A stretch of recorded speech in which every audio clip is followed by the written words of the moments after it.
Hola para todos, de nuevo John Jairo López. Vamos a hablar hoy de tamizaje comunitario y rutas de atención básicamente para VIH, sífilis, hepatitis B y hepatitis C.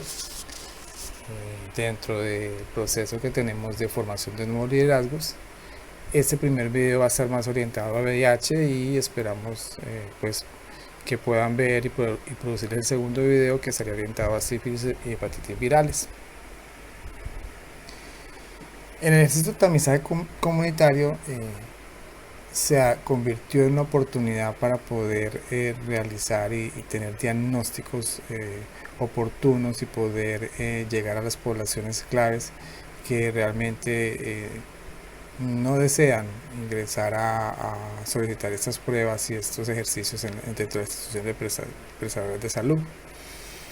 Y estos tamizajes comunitarios, a partir de las nuevas tecnologías y las pruebas rápidas, han facilitado todo este ejercicio, poder tener unas pruebas con los resultados previos alrededor de los 15 a 30 minutos, dependiendo de las guías de utilización, que podemos utilizarlos prácticamente en espacios diferentes a los laboratorios y que requieren unas condiciones mínimas ambientales para su utilización y que sobre ellas deberíamos de basarnos para poder utilizarlas, y que dada la practicidad y sencillez que ha tenido y las presiones tanto internacionales como internas de las organizaciones de base comunitaria, ya se encuentra dentro de la norma que pueden ser realizadas por un gestor comunitario, al menos en la primera prueba de algoritmo diagnóstico en el tema de VIH.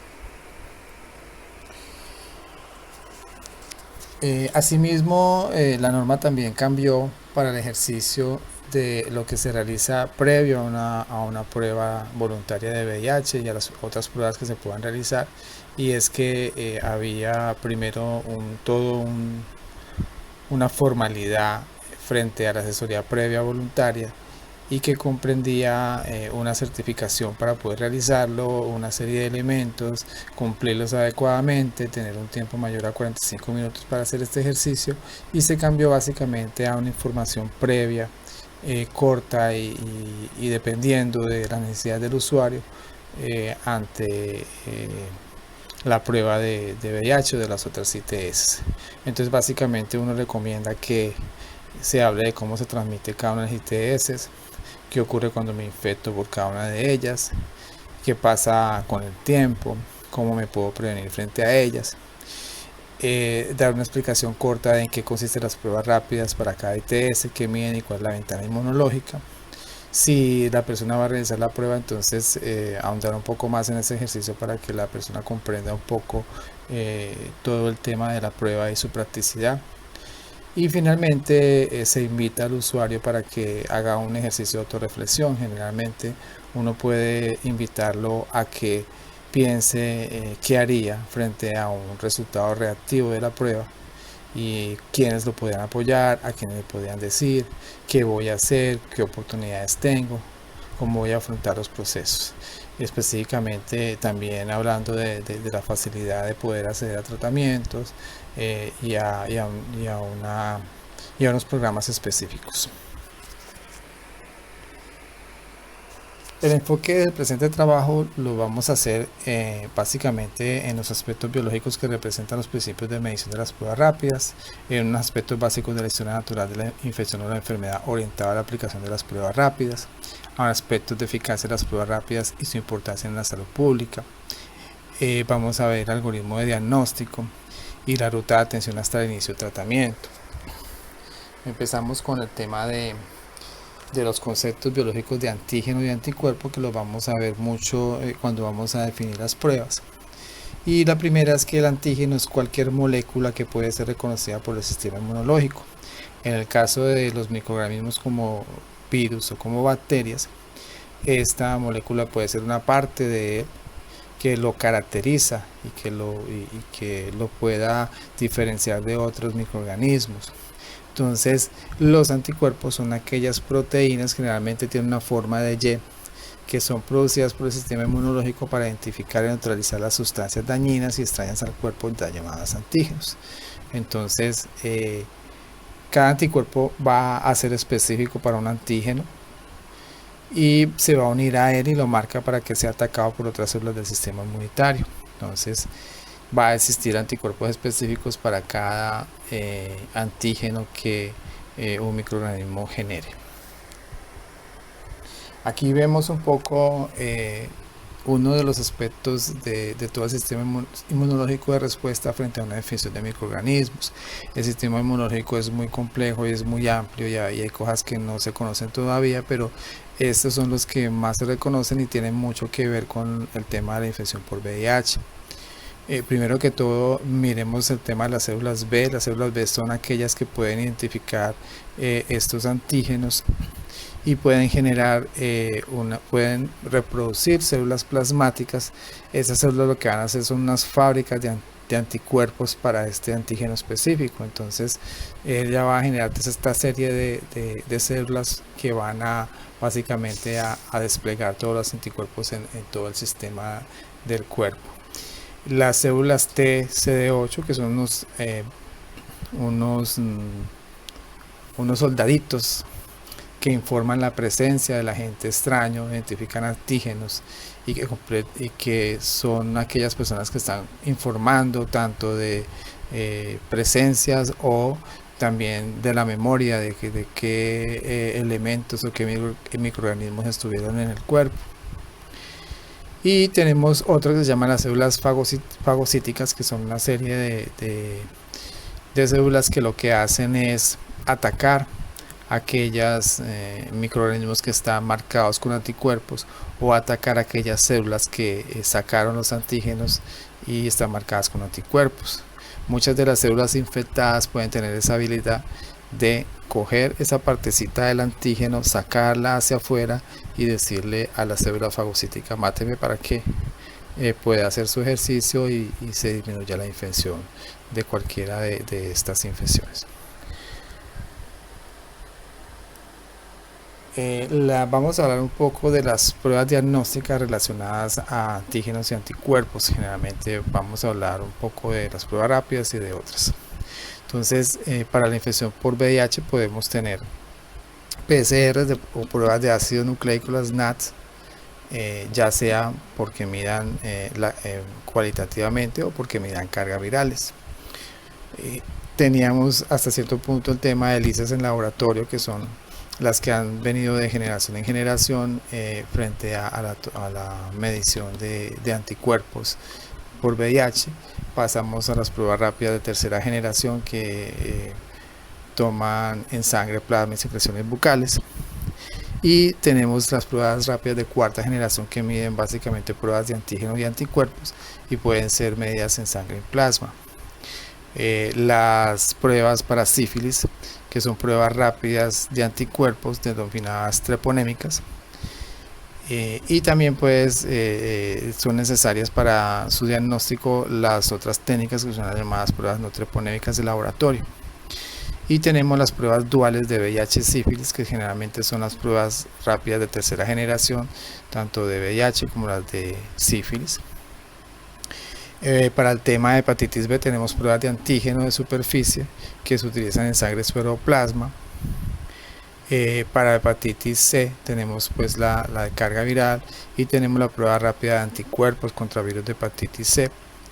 Para clamidia, por ejemplo, podemos tener pruebas rápidas que utilizan hisopo cervical, uretral para la muestra o muestras de orina. Y tenemos pruebas de ácido nucleico para medir el tema de la presencia de la gonorrea. Retomemos un poco el tema de la historia natural de la infección por VIH para poder asociar a las pruebas. Y entonces sabemos que tenemos una infección aguda al principio de la infección por VIH, y esa infección aguda se caracteriza porque se eleva enormemente la cantidad de virus en la sangre y en el cuerpo, y es esta parte de la línea verde, y es durante ese proceso de una seroconversión y una presencia de los antígenos P24 que son básicamente los que puede medir la prueba de cuarta generación. Entonces ese ejercicio ocurre entre 4 y 8 semanas, y después de esas semanas ese antígeno baja en su cantidad en la sangre. Entonces es una oportunidad para medir oportunamente la infección durante las primeras etapas y poder diagnosticar a una persona. Si vemos la línea azul está definida con los anticuerpos para el antígeno GP120, que empieza a tener marcada cantidad a partir de las 8 semanas. O sea, generalmente durante ese proceso se puede utilizar las pruebas de tercera generación donde miden este anticuerpo. Básicamente ese es el ejercicio en esta gráfica frente a los ejercicios de las pruebas.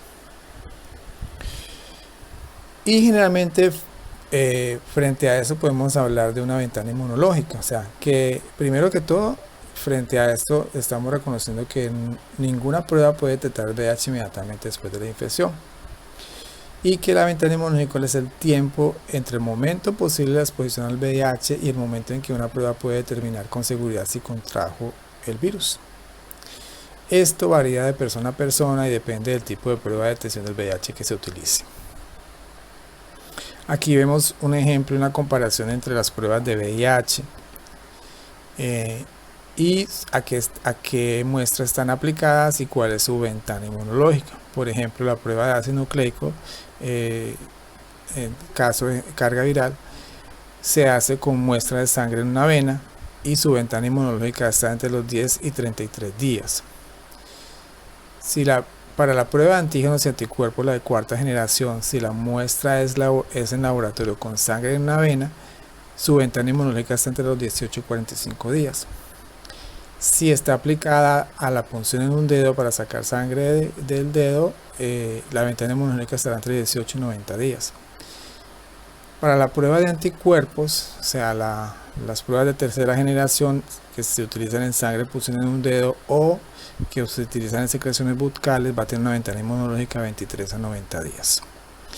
Como vemos unos rangos altos en el tema de punción en el dedo y que van a estar a los 90 días, lo más recomendable es que durante una charla previa debemos hablar de una ventana inmunológica de 90 días para cualquiera de estas pruebas, y es decirle al usuario si usted tuvo algún riesgo en los últimos 90 días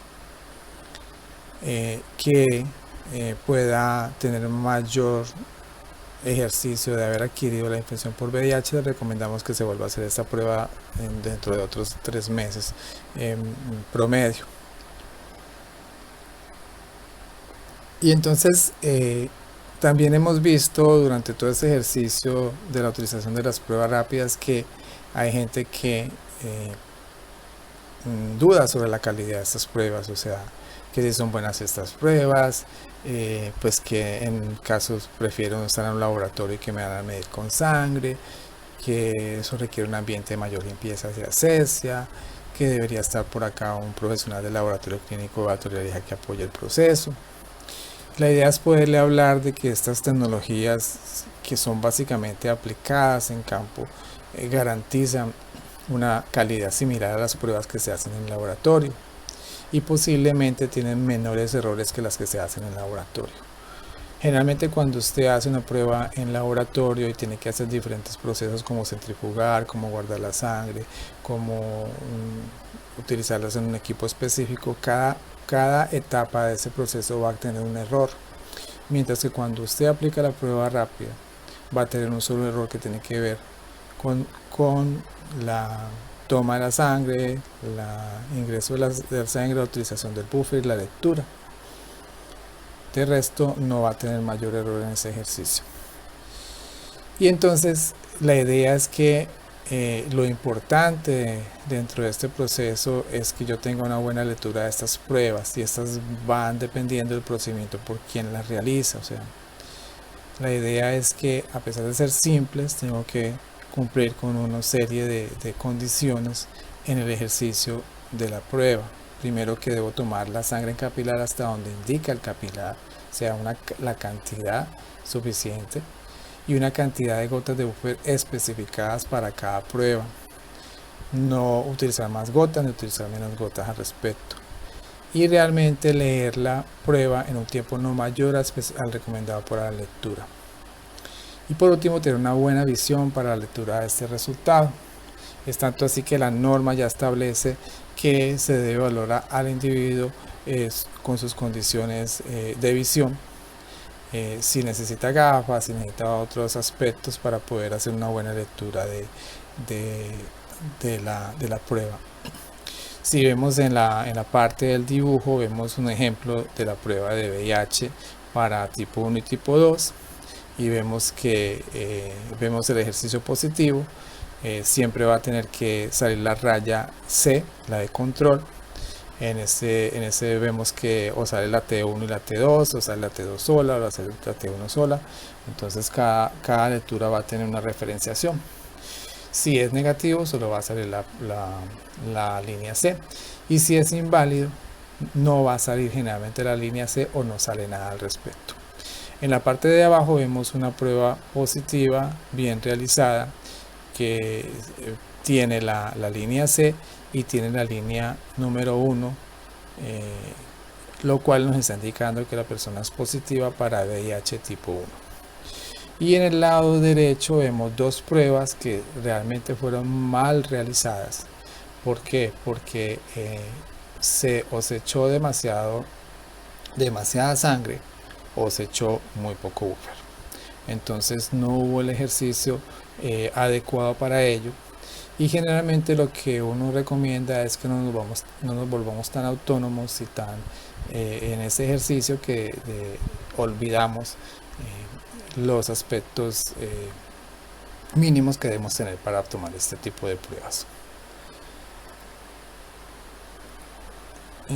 Frente a la eficacia de las pruebas, cuando hablamos de eficacia de las pruebas, hablamos de esa capacidad para producir el efecto deseado. Entonces, generalmente la pregunta es, ¿detectan específicamente anticuerpos o antígenos relacionados con la infección o enfermedad? Cuando hablamos de esto, las pruebas buscan generalmente que sean estos antígenos específicos los que puedan medir y que sean marcados, pero también sus guías especifican en algunos momentos si hay alguna interferencia o qué condiciones pueden generar un falso positivo o una positividad de esta prueba, otras infecciones, otras enfermedades específicas o condiciones en el ambiente o condiciones de la persona que puede generar un positivo.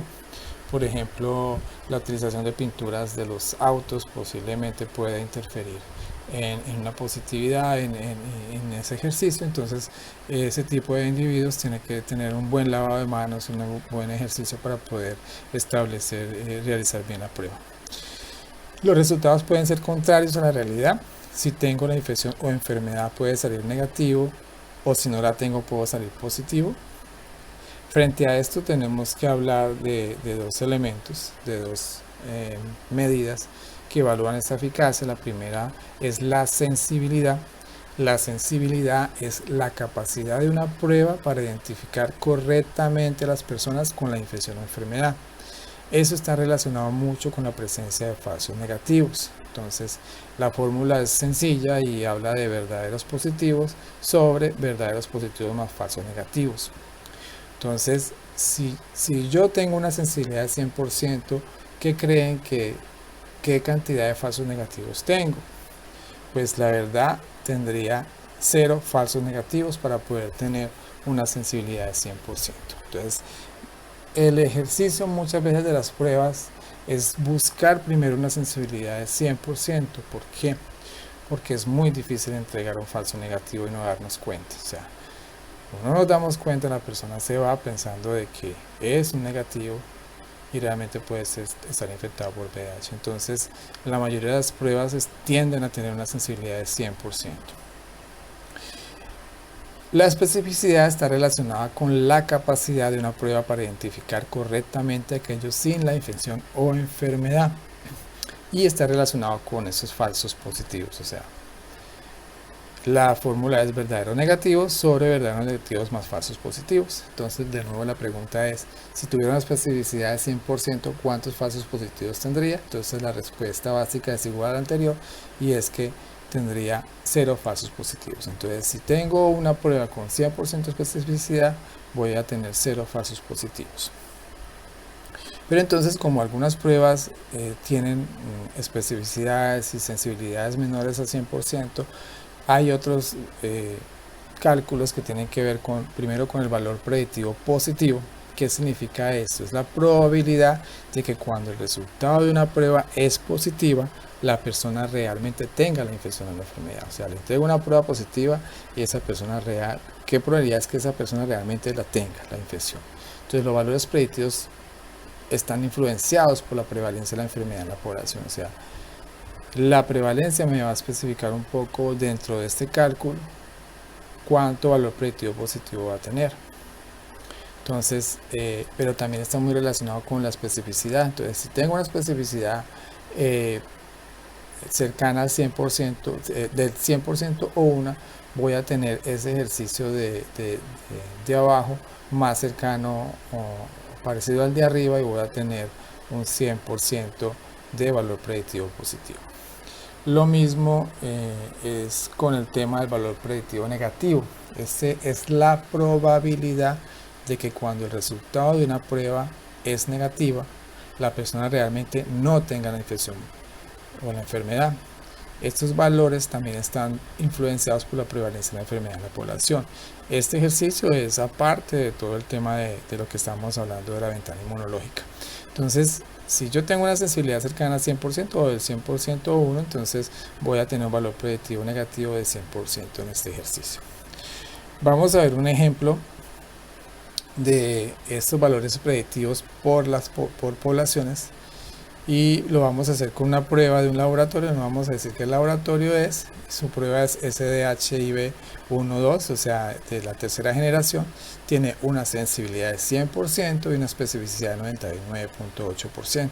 Utilizamos una calculadora específica para ello del manual de Merck y si asumimos que los hombres que tienen relaciones sexuales con hombres en el país, en Colombia, tienen una prevalencia de 24%, o sea, calculando pues lo que se ha hecho en las 3 ciudades principales, asumiendo esta prevalencia, la calculadora nos va a dar un valor predictivo positivo de 96.93%, o sea, de cada 100 pruebas, cada prueba va a tener una probabilidad del 97, alrededor del 97% de ser realmente positiva. O sea, tendríamos cerca del 2,07% de probabilidad de que sea un falso positivo. Pero tendríamos 100% de valores predictivos negativos. O sea, estoy garantizando que todo resultado negativo que deba entregar por esta prueba es realmente negativo.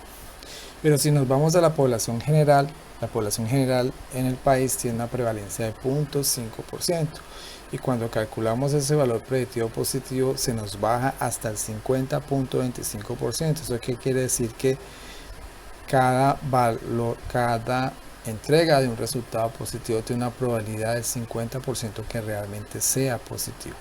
Entonces, eso hace de que necesite una segunda prueba donde me va a dar el otro 50% de probabilidad para reconocer si realmente esa persona es positiva y tiene el diagnóstico de VIH.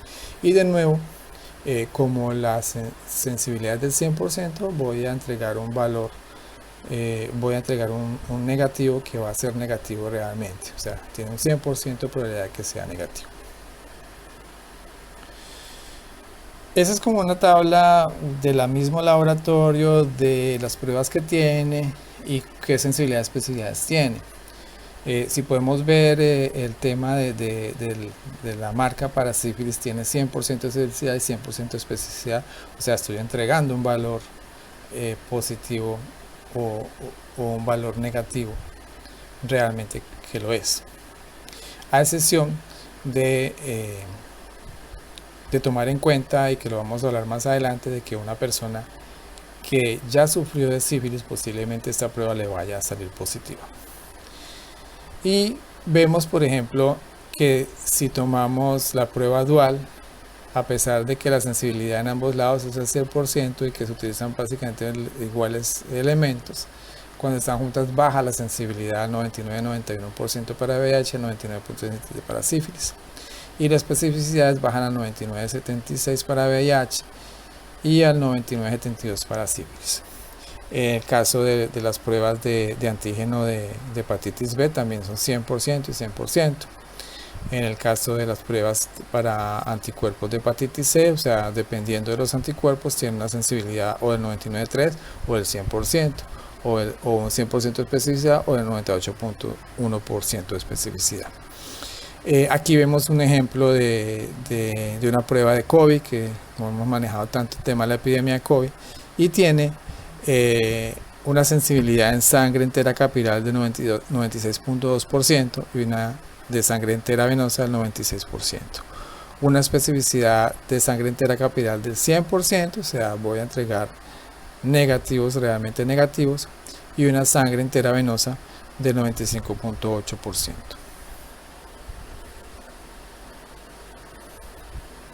Entonces la eficacia de estas pruebas rápidas están dependiendo de sus valores de sensibilidad, especificidad y de la prevalencia de la infección de la población a intervenir.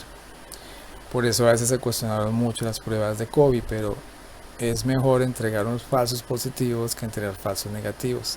Entonces el ejercicio que se haya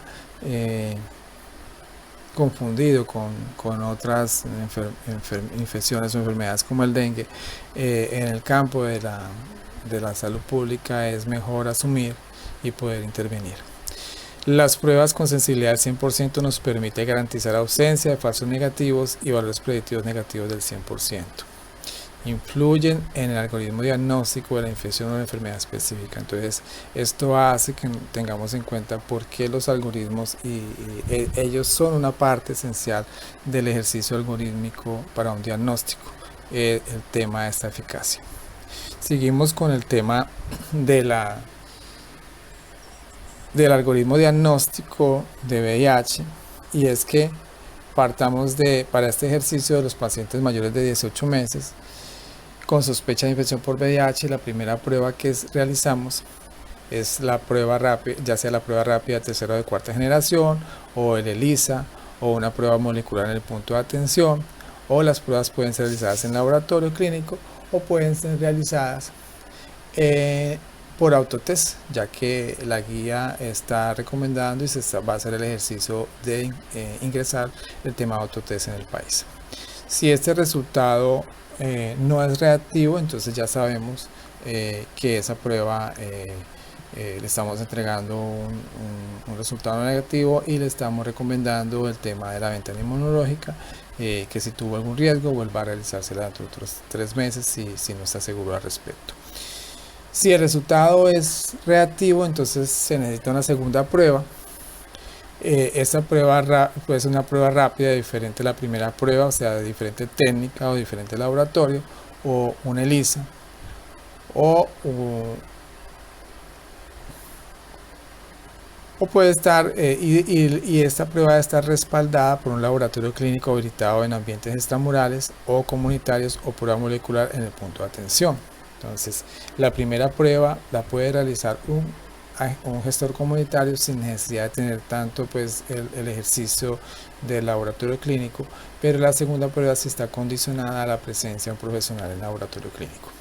Si este resultado no es reactivo, entonces no tenemos una prueba concluyente y vamos a tener que hacer una tercera prueba. Si el resultado es reactivo, entonces ya tenemos 2 pruebas reactivas, ya podemos generar un diagnóstico que lo va a establecer el médico durante la consulta médica para poder ingresar al programa. Cuando se necesita la tercera prueba, esta tercera prueba puede ser carga viral, de nuevo una ELISA, una prueba rápida, una prueba molecular en el punto de atención, o Western blot. El Western blot es el último prueba que realmente se considera en este ejercicio, diferente a hace algunos años donde era prácticamente la prueba reina dentro del algoritmo. Entonces, si este resultado es detectable, o sea, es detectable por el inmunoensayo, por la prueba rápida, por el Western blot positivo, entonces ya tenemos una interpretación diagnóstica, confirmamos el diagnóstico por VIH, brindamos la información y canalizamos a los programas.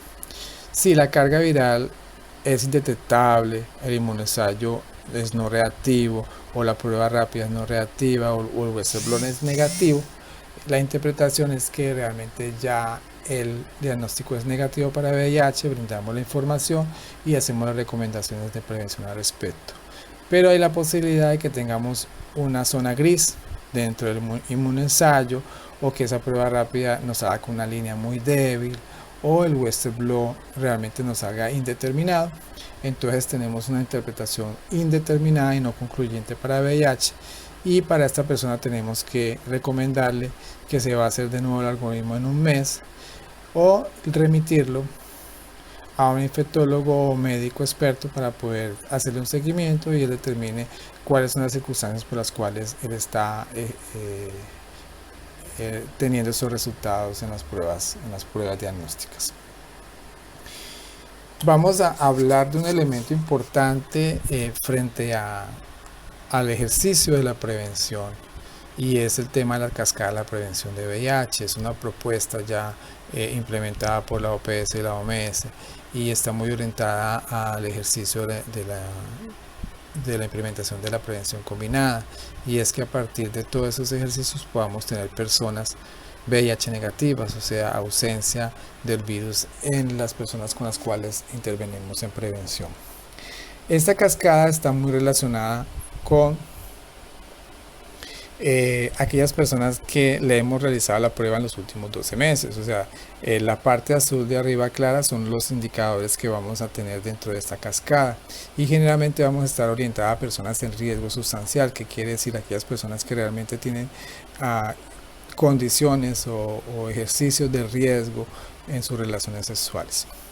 Entonces tenemos la persona con prueba de VIH en los últimos meses, y tenemos las personas que son seronegativas con esta prueba de VIH, y son personas que vamos a vincular a servicios de prevención. ¿Qué es vincularlos a servicios de prevención? Que es que esta persona les estamos entregando condones mensualmente, por ejemplo, en los programas de condones, que ingresó al programa de PRE y está recibiendo un medicamento PRE mensual y lo está utilizando y tiene seguimiento durante esos tiempos.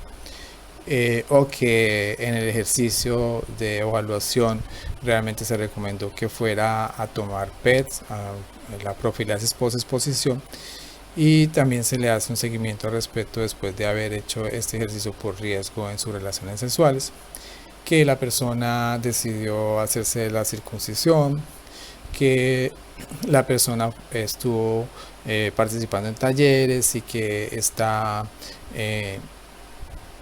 mirando cómo cambia sus conductas de riesgo y ejerciendo unas conductas de mayor responsabilidad frente a la prevención al VIH.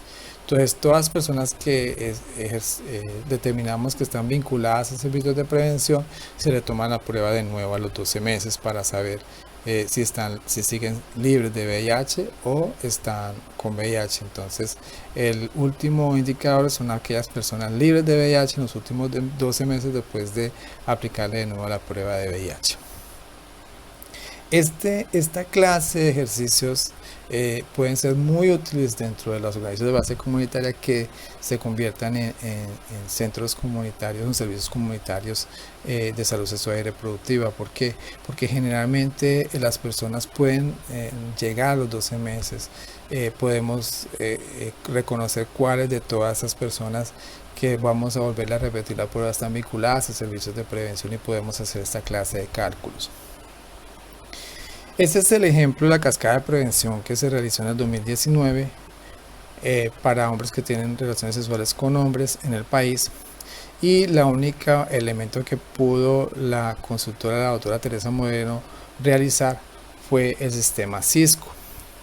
Con el sistema Cisco, entonces hizo esta cascada de prevención partiendo de la población estimada de hombres que tienen relaciones sexuales con otros hombres. Tenemos 173.879 personas que supuestamente son VIH negativas, y 47.302 personas que probablemente ya tienen el VIH. De esas, estimó el número de HC tamizados en los últimos 12 meses. Recordemos que el Cisco no solamente ingresa información del proyecto del Fondo Mundial, sino de organizaciones de base comunitaria y de diferentes instituciones de salud que lo están utilizando.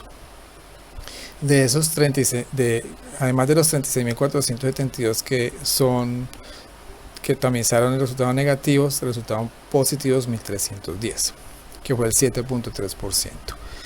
De esas personas se vincularon a programas 30.472. Aquí estamos hablando de que se vincularon a un programa es porque se registraron que le entregaron un paquete. O sea, el ejercicio que le entregaron 2 paquetes de información y de condones. O sea, la verdad es poco referente a poder tener un programa de entrega de preservativos que sea mensual. Luego de esas personas de seguimiento, solo 2.748 se tomaron de nuevo la prueba a los 12 meses. Tenemos que enfatizar de que el proyecto no tenía ese objetivo de volver a repetir la prueba a los 12 meses. Y de esos 2.748, 2.677 continúan libres de VIH y 71 adquirieron el VIH, cerca del 2.6% de la población. Cuando vamos a la cascada de la población de mujeres transgénero, vemos que tenemos 5.126 mujeres transgénero que no tienen VIH y 1.698 que están sido diagnosticadas por VIH, el 28.1% de esta población. El número de trans que se realizaron la prueba inicial, 1.653 salieron negativas y 265 positivas. De esas 1.653, 1.476 fueron supuestamente vinculadas a programas de prevención. No estamos hablando de la entrega de sus paquetes.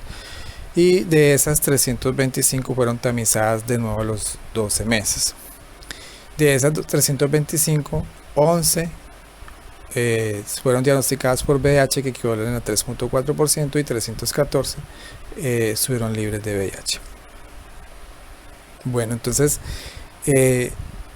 pasamos a otro elemento que es la cascada de la atención, que de pronto algunos de ustedes mayormente conocen. Y la cascada de la atención se basa en esta meta que está incluida dentro del Fast Track o de la acción acelerada para el VIH, y es que el 95% de las personas con VIH conozcan su estatus y su condición de VIH, y que de esas el 95% ingresen al tratamiento interretroviral, y que de las personas que tengan tratamiento interretroviral, el 95% tengan cargas virales suprimidas o indetectables, es decir, que tengan muy baja cantidad de virus y no sea detectado por un equipo. Esta es la cascada de Colombia del 2020.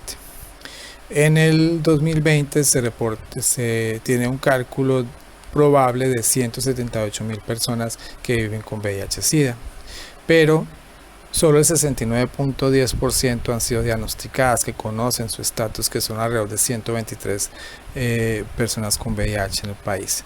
Esto quiere decir que necesitaríamos 46.100 personas con VIH a diagnosticar para alcanzar el 95%.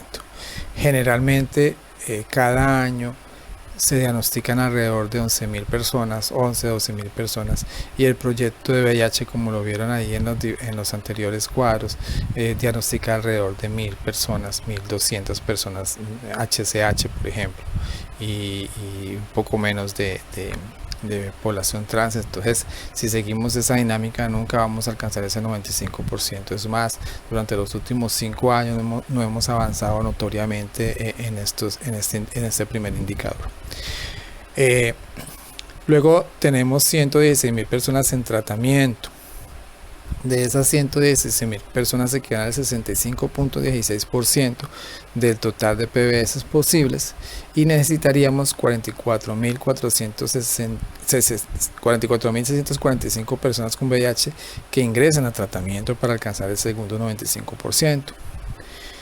Y tenemos finalmente 103.000 personas con cargas virales suprimidas o cargas indetectables, y representan el 57.87% de la cantidad total posible de personas con VIH.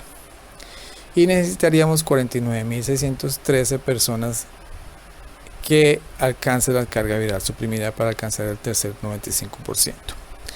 Los valores que están en azul, el 94, 31 y el 88%, representan la eficacia que tienen los programas frente a la población que atiende. Entonces, de 116.000 personas atendidas en tratamiento de las 123.000 que se definieron ese año, corresponde a 94.31%, o sea, sí tiene una alta eficacia de que las personas ingresen a tratamiento.